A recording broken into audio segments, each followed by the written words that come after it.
Aziz Abu Sarah is a peace and travel entrepreneur. He was born in a town in the West Bank and moved to East Jerusalem with his family when he was 16. I will let him tell his story of what happened to his older brother, Tassir, which marked a turning point in his life.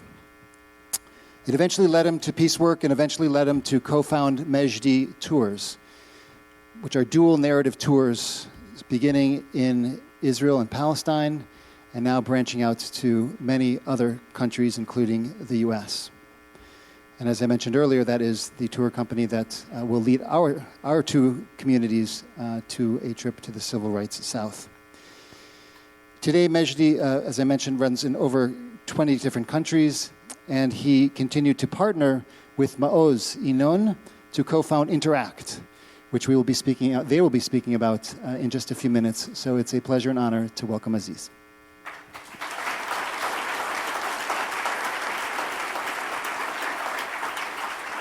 And I have the great honor of welcoming Maoz Inon.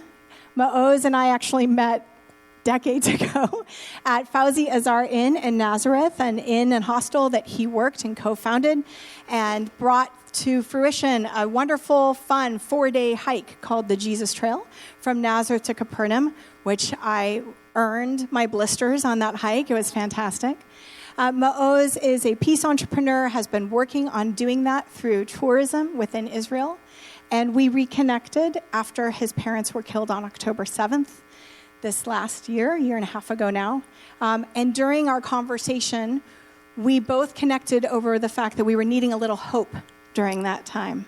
And Maoz, you reminded me at that conversation that we're not the only ones on this mountain, hoping and dreaming together for some peace. So I am delighted to be able to invite you to our Sukkah of Shalom, both Aziz and Maoz. We'd like to invite you on up for our conversation. Thank you, everyone. Welcome, Aziz and Maoz.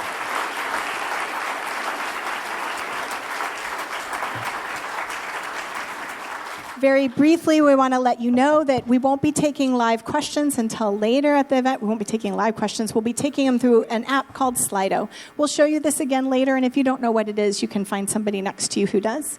I want to thank everybody right now who's made this event possible, from the Sparkers to the Ethnics to the musicians to the children to the leaders, those who have worked hard to make this event possible and are not in the room right now to make sure that our kids are having a wonderful time. And thank you to each one of you.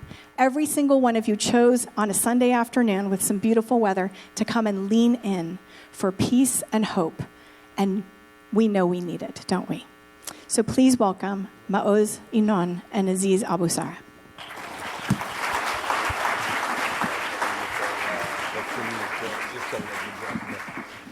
All right, awesome. Thank you. This reminded me, growing up, my English wasn't great. And when I was learning Hebrew, I remember being invited by somebody in my Hebrew class who said she wanted me to go out with her. And I thought that was fantastic. She's like, let's meet at the YMCA. There's a concert. I'm taking you out. That's what I thought she said. I showed up, and there was a concert, except it was a church service. And as I started singing, and I still remember the song, I have decided to follow Jesus, I'm like, I think she did not invite me to a concert. Anyway, I ended up going to a Bible college after. And in the Bible college, we would go and do the singing. And one day they asked about everyone's talent. And we talking around in the music-wise, and then it came to me, and they're like, oh, what Aziz's talent? And somebody there goes, listening. Preferably he does not join the singing. So I'm sitting next to Maoz, torturing him today as I'm singing as loud as I could. But a lot of good memories. So I just wanted to start with something a bit light as we go into a bit deeper and more painful stuff, and then moving toward hope and our work together. Thanks, Aziz. Thanks, Pastor Daniel, Rabbi Chaim. Thank you everyone for coming. So I wasn't supposed to be here because I was supposed to fly out of Israel on Friday, But because there was a peace conference in Paris, I flew a day earlier to Paris, and landing in Paris or waking up in the morning, I learned that Israel waged war on Iran. And then we were doing a peace conference, 300 Palestinian Israelis in Paris. And we were asking ourselves, and also people from our communities, Palestinians, Israelis, friends, ask us, what are you talking about peace? No, there is war going on. And there was a very famous rabbi, one of the first rabbi that basically reinvented Judaism after the destruction of the Second Temple. Rabbi Yossi Aglili was one of the Tanaim. And he said, peace is so great that in time of war, you should do nothing but starting with peace. Peace is so great. And when the world around us is collapsing and the reality is basically failing to give us security and safety and certainty, it's the time for prophecy. Prophets are showing up when the world is collapsing. And prophets, as I see it, have two roles. The first one is to tell the common people and the leaders the status quo, that the world that you are trying to hold together in your last efforts is falling apart. And if you continue to hold it, it's going to crash on you and will bring a great distraction. You should act differently than what you have done so far. And the second role is to show the path. To show the path. And my world collapsed on October 7th. My parents in Netiv Asara, it's the nearest Israeli community to the border with Gaza, just on the north part. We have here Noah, my childhood friend from Nahal Oz, which is a bit further down south, but also maybe a mile away, even less from the border. My father sent us a message in the group that Saturday morning that there is a war and missiles and shooting and sirens. So I woke up around 7 a.m. in Binyamina, where we have Shani, yes, Yuval and Lilach are here from Binyamina, yeah. Anyone else from Binyamina? No. Yeah? Yes? Hey. So waking up in Binyamina, it's halfway between Tel Aviv and Haifa, a small town, reading this message, and as crazy as it might sound, it's normal. Every few months, we would get this message from my parents. So I've done nothing but making coffee to my beloved Shlomit, my partner for the last 30 years. And as the coffee was boiling, I started seeing in the news that Hamas is intruding Israeli communities, and Toyota trucks of Hamas are in Sderot. So I called my parents at 7:30, and my father answered, and he tells me exactly what he said in the message, that there is a war outside. There is a war outside. So they lock the house. They are in the safe room. I could hear my mom in the background. So I told my father, Daddy, I love you. I love Mom, and talk to you soon. And I called them soon after, 10 minutes after, at 7:40. And this time there was no answer. So I called my 3 sisters that live in Israel, my brother who lives in London, and we tried to reach out. My mom, my father, their neighbors, our friends from the community, no one answered. So we decided to gather together at my sister's house to wait. To see what's happening, and about 4 p.m, we were able to reach one of the neighbors, and he was courageous enough to tell us that my parents' house is burned to ashes, and that there are 2 bodies inside. So we've decided to start the first Shiva of the war. It was our family. We didn't wait for any announcement or official something. We just started the Shiva Sunday morning. And every morning of the Shiva, we opened the 5 siblings, the children of Yaakov and Bila. And then during the day, hundreds of people would come to condolence and sons. And during the evening, we just gathered with our partners and the 8 adult grandchildren of my parents. And it was Monday morning that my young brother, Magen, asked the family to send a universal message from our own private tragedy. And he wanted this message to be that we are rejecting revenge. We don't want to revenge the death of our parents. And he explained it very logically. Revenge is not going to bring them back. It's not going to bring them back. Revenge will only escalate the cycle of bloodshed, of hate, of fear, and revenge that we are trapped within for over a century now. It didn't start on October 7th. It didn't start in the second Intifada or the first Intifada, or not even in 68 and not even in 48. For a century, we, the Israeli and Palestinians, are trapped within a cycle of violence. And my brother is telling us, I want our family to break this cycle. I want our family to start a new path. And that night, I was in bed in Binyamina. I was crying, and my entire body was in pain that I've never witnessed before, such kind of pain. And as I was crying, I could see the entire humanity in my dream.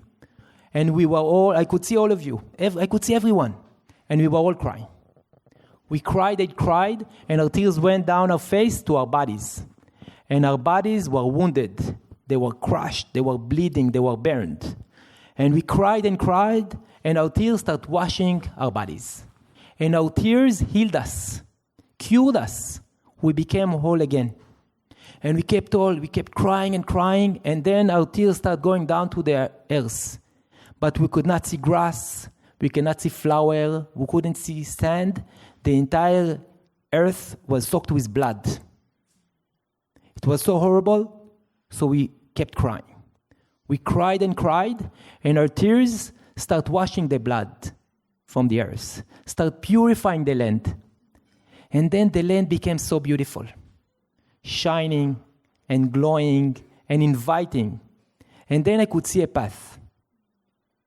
I could see the path to peace and reconciliation.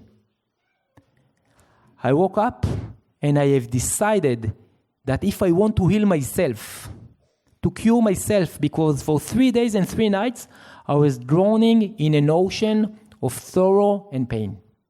My entire body was broken into thousands of pieces. And I realized the only way to cure myself will be by choosing this path. I woke up in the morning and I saw a message in my Facebook inbox. I saw a message from Aziz sending his condolences and saying that he's standing with me and with my family in the hardest time. And since then, and now I'm proud and honored and privileged to say it. Yes, I lost my parents, but I won a brother. I won Aziz.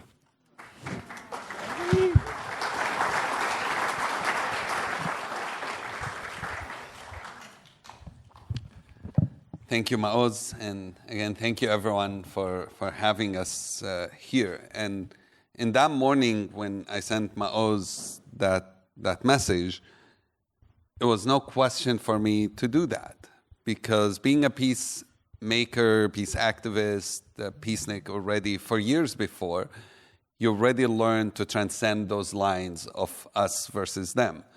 And I've lost friends on that day. And then since then, I've lost many friends, people who I know and Maoz know who've lost many family members in Gaza as well. And it's been, in some ways, a nightmare. Usually we start by saying, every time we have to do this talk, things have gotten significantly worse. And every time we have to do it, we're already probably within that day have known somebody who lost a family member or who have been injured or have been suffering. And especially in those days where we know what's happening in Iran, in Israel, in Gaza, maybe less these couple of days about Gaza, but it's still going on. I think in the last 24 hours, 70 people or more have been killed. And to us, they are not numbers, because to us, we actually know usually family members of those, both Maoz and I do. So we're starting with that because we want to say our peace work is not about ignoring the reality. It's not about saying, oh, we see peace and we're just going to act like nothing is happening. It's exactly because of what's happening that we do this work. And it's because we believe that the pain and the anger that we experience is leading us more to work harder for an end to this madness.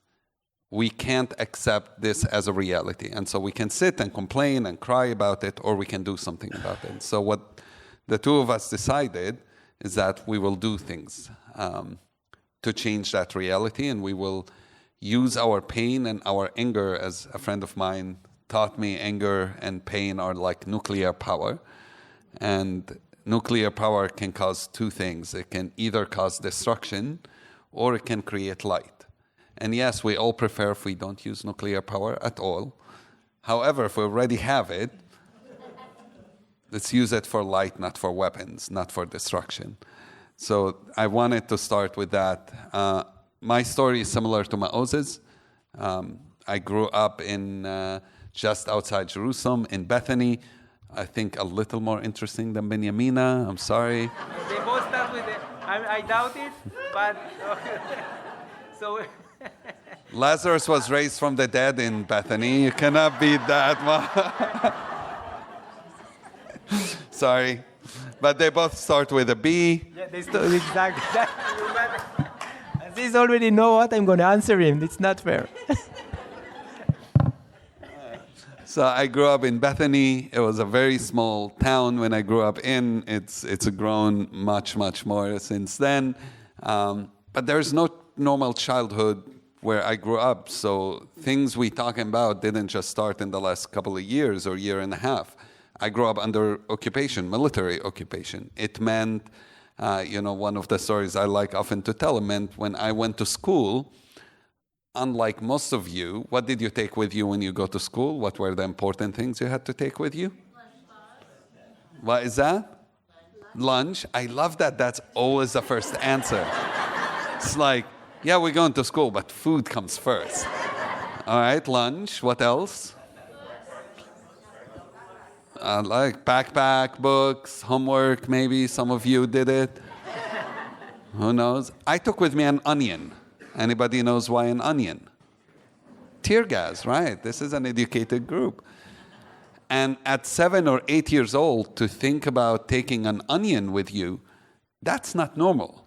But that's what it meant to grow up in a place where going to school meant sometimes being tear gassed, and me being afraid to go to school because I was afraid of the tear gas, and me trying to convince my mom that I shouldn't go to school because education is not worth dying for. And I think I've made a really good case for it, but unsuccessfully.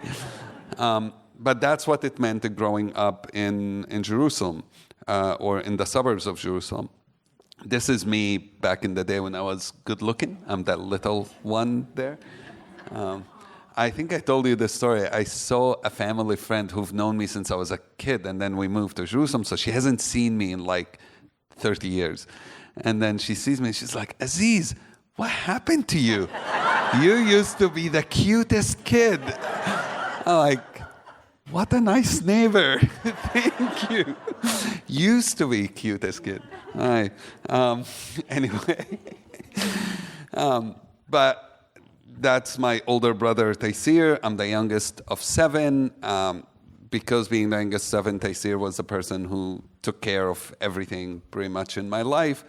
And in Ramadan, when I was 9 years old, a group of soldiers broke into our home, arrested Taysir on allegedly suspicion of throwing rocks. He was taken to prison, refused to confess, was beaten up, tortured in prison. By the time he was released, he was already pretty much dying, had internal injuries, took him to a hospital in Jerusalem, and a few days after the surgery, he ended up dying from his injuries. I was 10 years old then, and Taysir, who you see him in the photo here, was 19. And you can imagine what you go through when such a thing happens. It makes you angry, it makes you bitter, and it makes you want revenge. And that's how I grew up. I grew up very angry, very bitter, and very much wanting revenge. I joined the Fatah youth movement when I was a kid. Already, by the time I was 13, I was active. By the time I was 16, I was in the leadership of the group. And that became the most important thing literally in my life, and did it until I was 18 years old, when I realized that I needed to study Hebrew. Even though it was mandatory to study Hebrew in my high school, I refused to learn it because it was the language of those who killed my brother. That's how I saw it.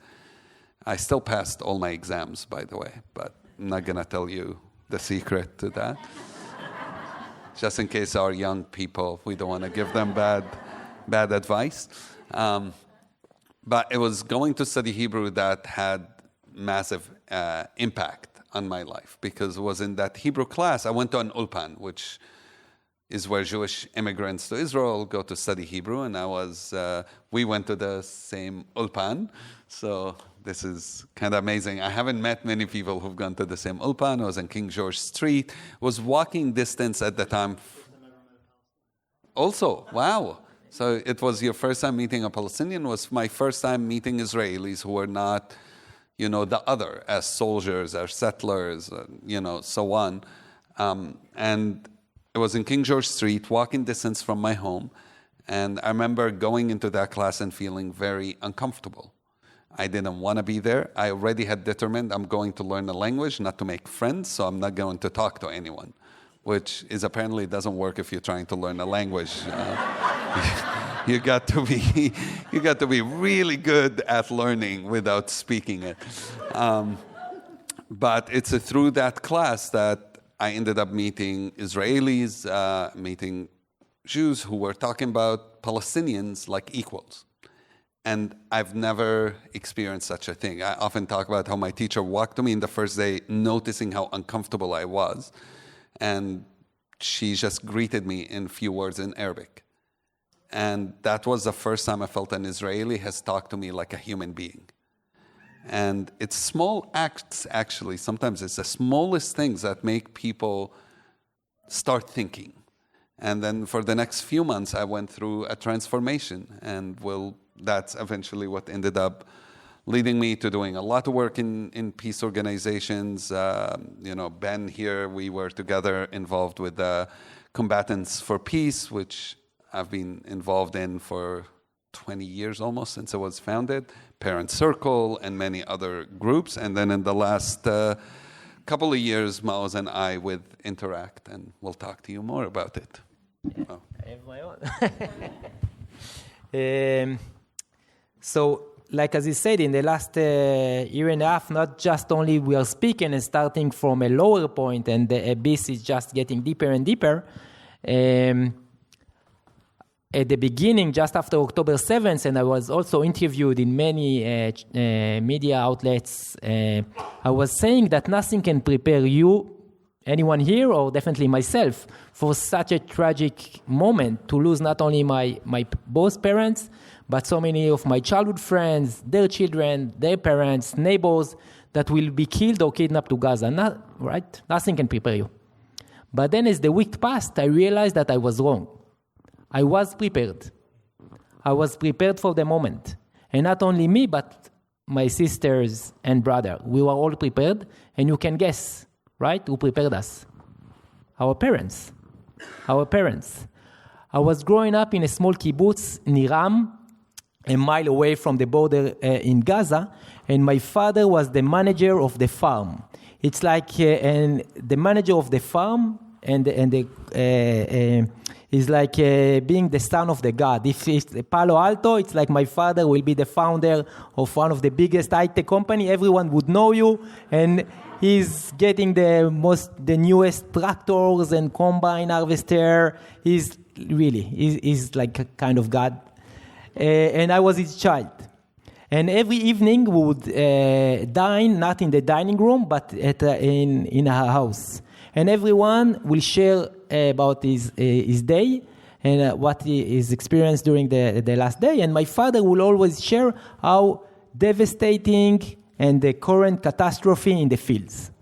That's how being a farmer in the Negev, nearly the Israeli desert, is like. There are floods, droughts, insects, heat wave, cold wave, wildfires. Every day was a new catastrophe. But then, while he was saying that, he would also say, next year, I'm going to sow wheat again. Because next year is going to be a better year. I will learn from my mistakes. I will consult with other farmers. I will get the best seeds. I will fertile the land. I will open it for the rainwater to come. And I would sow, not just with faith, but knowing that next year will be better because I have the agency. Not to predict the future, but to change it. And during the last 18, 19 months, I've been also going through a spiritual journey. And on one of these days, I was able to look inside my body and to read what's my DNA, how my cells are programmed. And I was reading that each part in my body knows that next year will be better. But now it's my turn to change the future. And now it's my turn and our turn to sow 3 seeds. The seeds of hope, the seeds of the future, and the most precious and rare and difficult to cultivate, the seeds of forgiveness. And like in the book of Tehillim, Psalms is written, one day I will get it, but it's good. It is written, those who sow with tears will harvest with joy. So what we are doing now is very, very difficult, and I can assure you that because I'm a son of a farmer, the best farmer in Israel, actually. And I have proof of it, and the proof is here, because here is the formula in those small bottles, the formula, how we going to harvest peace by 2030. Okay, mark my words. By 2030, we are going to harvest peace. It's not going to happen one day, not in our generation, not in our lifetime, by 2030. And later I will share with you the formula. And hope, like Daniel said before, hope is not something we can find, not something we can lose, or it's not something someone else will give us. Hope is an action. Hope is an action. And when Aziz and I were preparing for our TED Talk, when we opened the TED Convention in Vancouver in 2024, we were the first talk of the entire convention, and we were talking between us and with our friends how in 30 seconds we can explain how we can all create hope. So are you listening? Yes. Hope is an action that we create together with others by envisioning a better future and acting to make it into a reality. It's as simple as that. And sitting here in Etz HaChaim and Spark, this beautiful sanctuary, you are creating hope. If someone 50 years ago, 100 years ago, will tell you 2 different communities, Christian and Jewish, were going to sit together and work together and share the same values and the same space, it will be unthinkable. But here we are today. This is exactly how hope is created. And there are so many organizations, individuals, NGOs, civil society that are creating hope on the land, in the land right now. And some of them were here. I know Standing Together were here, the Family Circle were here, and there are so many of us that creating hope as we speak now. And I encourage you all to act together with others and creating hope. The second seeds are the seeds of the future. And Aziz and I were gathering with 70 other Israelis and Palestinians in Geneva, only a few months after the war started. And we said, let's leave the past and the present outside. We are not going to agree.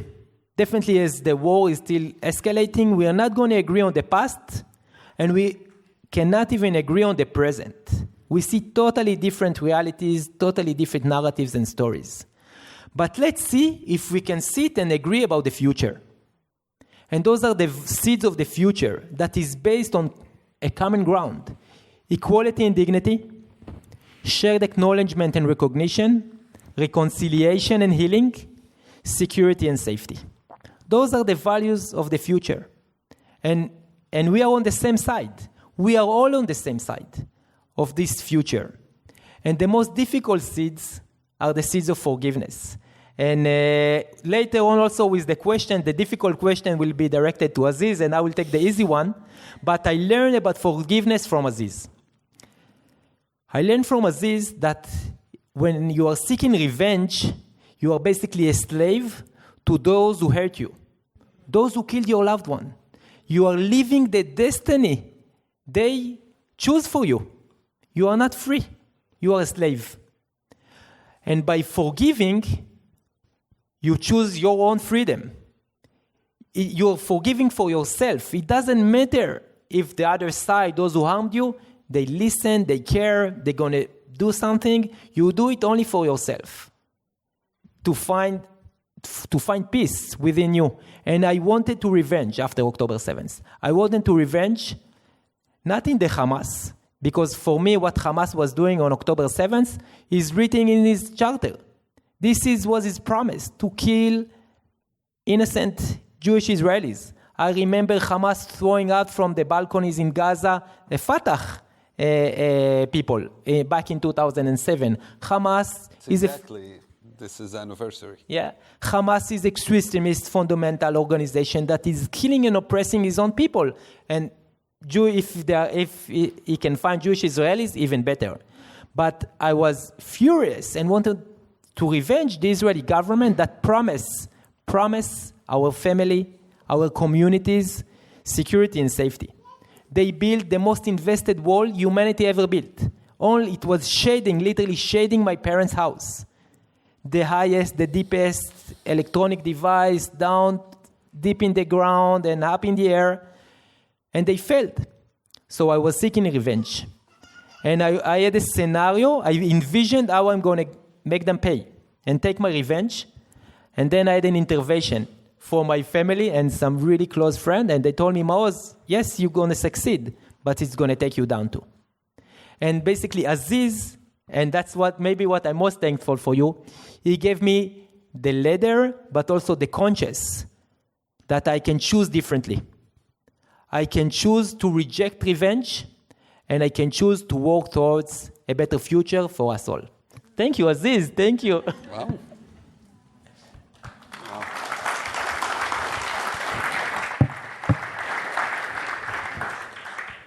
Amazing. I can just listen to Maoz, so it's okay. One of the things I learned was the power of empathy and how much we're lacking it. And I would say, if there's one thing I like to see changing in our societies, in Israel and Palestine, and definitely around the world, is reconnecting with what empathy means, and to overcome this idea that the world is run as an us versus them. Maoz is Israeli, I'm Palestinian, therefore we must be on the opposite side. You Jewish or you Christian or you Muslim, then you must support the Israeli government, you must support what Hamas did, you must support. And this binary thinking is quite destructive. And I see it even with people. We were in London recently, met some incredible people. But when it comes to this conversation, people very quickly revert to tribalism and feeling, but I must support this or that. Talked to friends the last couple of days who right away went, I support Israel against Iran, I support Iran against Israel. And this binary thinking is something we both reject and we believe is exactly why we are where we are today. Who you support, but it's not even who you support, who you against is what it has become. By supporting this, you must be against that. And putting our faith so much in horrific leadership. I have friends in Israel who cannot stand Netanyahu or his government. But in the same time, they're like, oh, but we think this war might be good. If you don't trust a leader, you don't trust their decisions. Definitely, I wouldn't want to march with somebody I don't trust to war. That's me. I don't know. But for a lot of people, maybe it's different. So this is one area. As we say, if you're going to divide us, don't divide us as Israelis versus Palestinian. Don't divide us as Muslim versus Jews versus Christians. Don't divide us as good and bad kind of thing. If you must divide us, then it's those who believe in equality, in justice, in peace, in coexistence, and those who don't yet. And our mission is exactly how do we make that, I mentioned the tent earlier that's open from every side, the Abraham tent. How do we get everyone to be part of that tent? And I think acts of empathy are very, very important. And you don't do them to expect people to respond.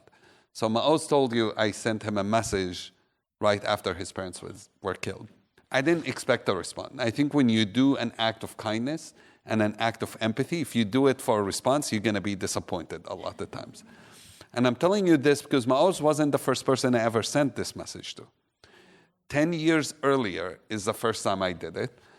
And it was when there was a Palestinian guy walked into a synagogue and killed a few men who were praying there. And being from Jerusalem, I felt I needed to respond. But I didn't just want to do something public. I decided to send a letter to each one of these widows.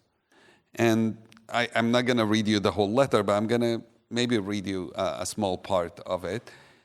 And I decided to do it knowing that the likelihood is that they wouldn't respond. And they didn't. And I'm not, I told somebody recently about it, and he was trying to explain to me why they didn't respond, and I shouldn't be upset. I'm not upset. I think most people don't. But I think it does make an impact, whether they did or not. So I wrote, I have sat for an hour trying to figure out how to start this letter, unable to make a complete sentence. We have never met, and I have never written a condolence letter to someone I haven't met.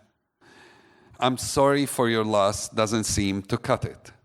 Please accept my condolences seems too weak. But then there are no words anyone can say to make the pain any less. And then I go through an advice that a friend of mine, a rabbi, gave me of explaining from the Talmud why I should write this letter. I'm going to spare you that because it's very technical. Yes, that's for the Friday sermon. Then I go, I explain that the idea of anyone, can murder civilians while they are praying in their holy place gives me a tight, nauseous feeling in my chest. A holy place should be a safe place where people can see God. It is a place where people should be able to go and wrestle in silence, their soul bare before their Creator. Violating the sacred place and the lives therein is a special kind of a crime. While I have many political grievances against Israel, there is no justification for murder. No circumstance, no matter how grievous, should blunt our ability to see the others as a human.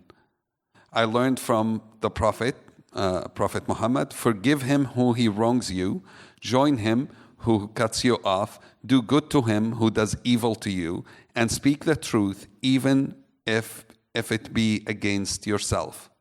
Our humanity, which is grounded in the fact that we are all created in God's image, is the one thing that we have to hold onto. And in attacking your husband, someone forgot this lesson.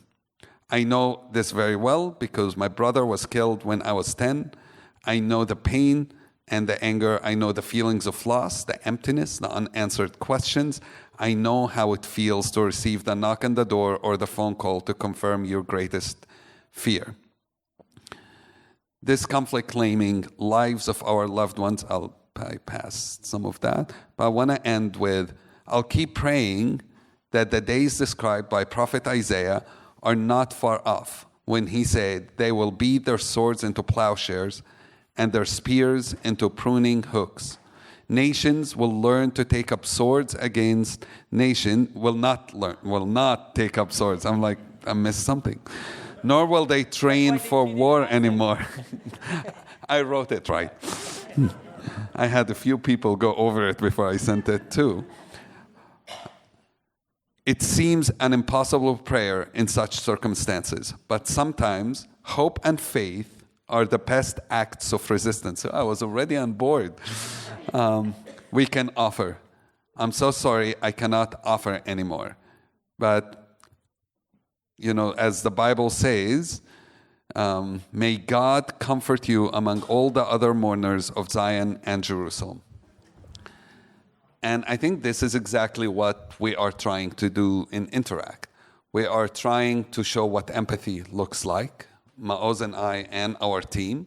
We are trying to, this is a good one. We are reaching out to people in powerful places and speaking to them, not just for the photo op, although that is awesome. Being hugged by Pope Francis is one of the most powerful things we've both experienced in our lives and very grateful for it. And meeting Pope Leo was very powerful as well. But more importantly, talking to them and telling them our vision and having them advance that vision. Pope Francis took what we asked him to do to the G7 meeting and got the G7 to adopt every word, literally word by word, of what we asked them to do.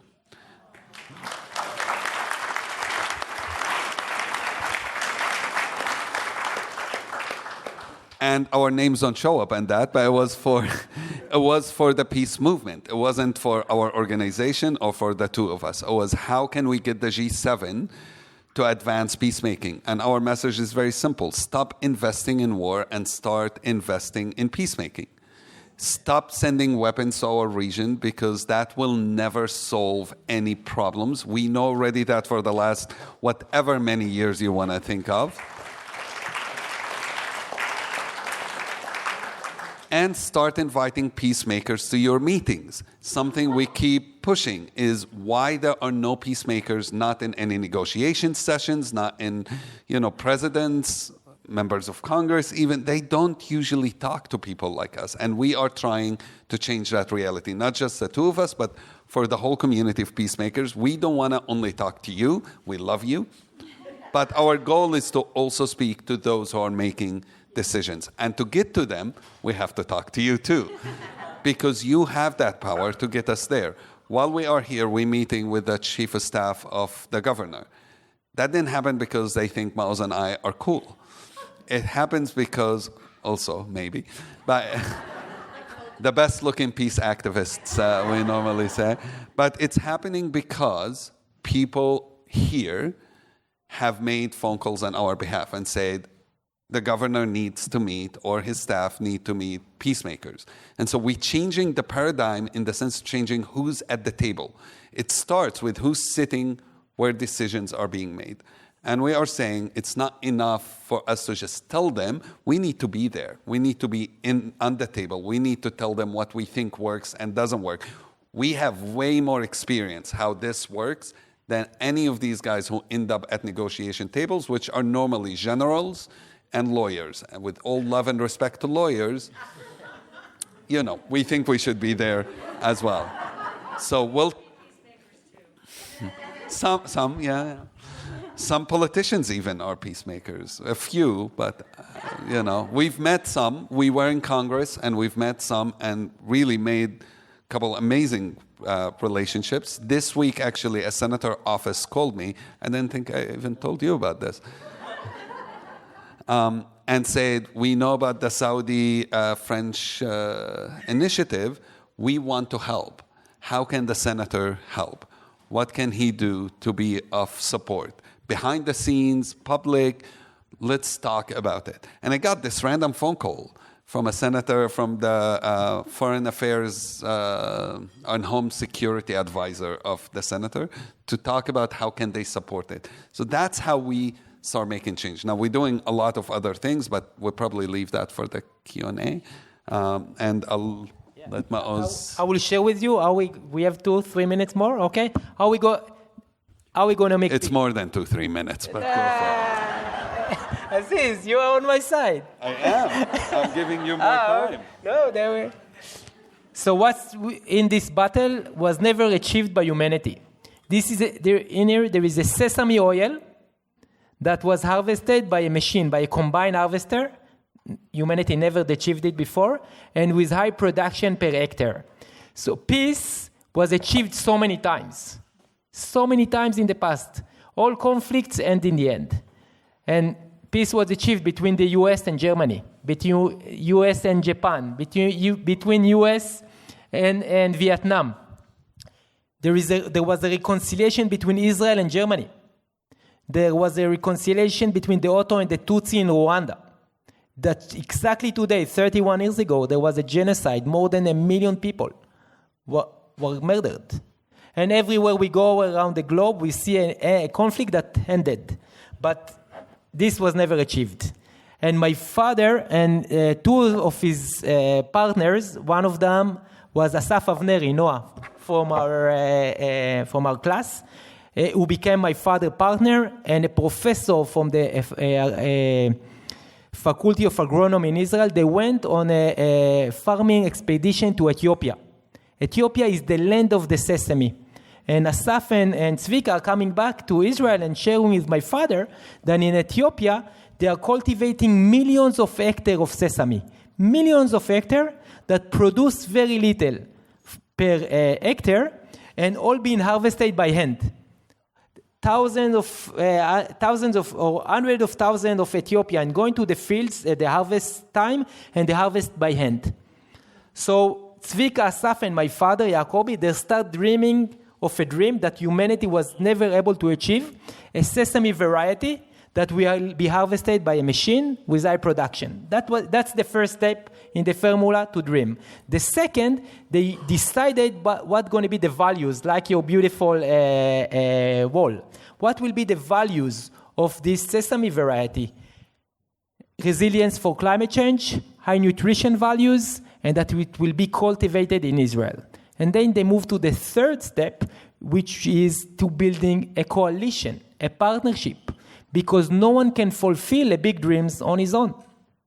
And then they move to the first step to write a roadmap, a plan how they will be able to cultivate this divine sesame variety. And they made a very, very detailed plan, and they thought that by the year of 2025, so from 2008, it will take them something like 17 years to achieve this dream.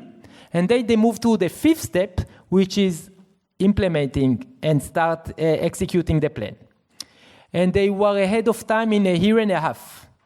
Only 2 weeks after October the 7th, for the first time on planet Earth, a sesame variety was harvested by a machine in Israel, producing 10 times more sesame per hectares from what they started from. So it's going to change the diet of the 9 billion people living on planet Earth nowadays. And I will read from the label.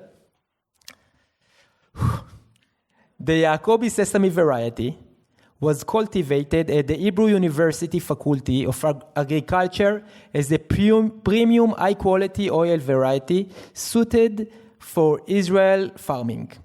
The variety is dedicated in the memory of our friend Yacobi Inon, an agronomist, agriculture advisor, worker and lover of the land, known for his vast knowledge, integrity, and modesty. Daniel and Chaim, I have one for you, for each. So please come. Aziz, you give to Chaim.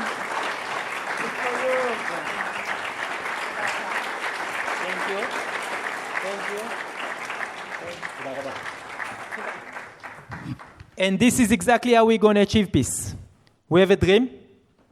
We are sharing our values, dignity, equality, shared acknowledgement and recognition, reconciliation and healing, security and safety. We are now forming a very powerful and strong coalition. This is why we are here. We are not here just to speak to you. And we are not here just to listen. We are here to ask you to be our partners. And Daniel and Chaim, we are already partners, but we want each one from your beautiful two communities to be our partners. We have a roadmap, and we are already executing. And I will just share the last. This is, I see many mothers here, in the many mothers and some boys. So I have a secret to tell you, the mothers. When you give us something to your boys, written or a blessing, we never read it. Sorry for telling it, for being honest, we never read it. And in 2016, my mom blessed me with this mandala. My mom was a mandala painter. Only after October 7th, I read it for the first time. I will start with Hebrew and then in English. כל החלומות שלנו יכולים להתגשם אם יהיה לנו האומץ לרדוף אחריהם. All our dreams can be fulfilled if we have the courage to chase them. And I have many of those postcards. It's really beautiful to decorate your refrigerator or in the car, so you can pick one. And I'll just read what Pope Francis told Aziz and me last year. Let us not sow death distraction, or fear. Let us sow hope. Thank you. He didn't only tell it to us, he put it on his Instagram too. He didn't just tell it to us, he posted it on his Instagram account, which was pretty cool. Can you all thank Aziz and Maoz one more time? That's incredible. Thank you so much. Thank you.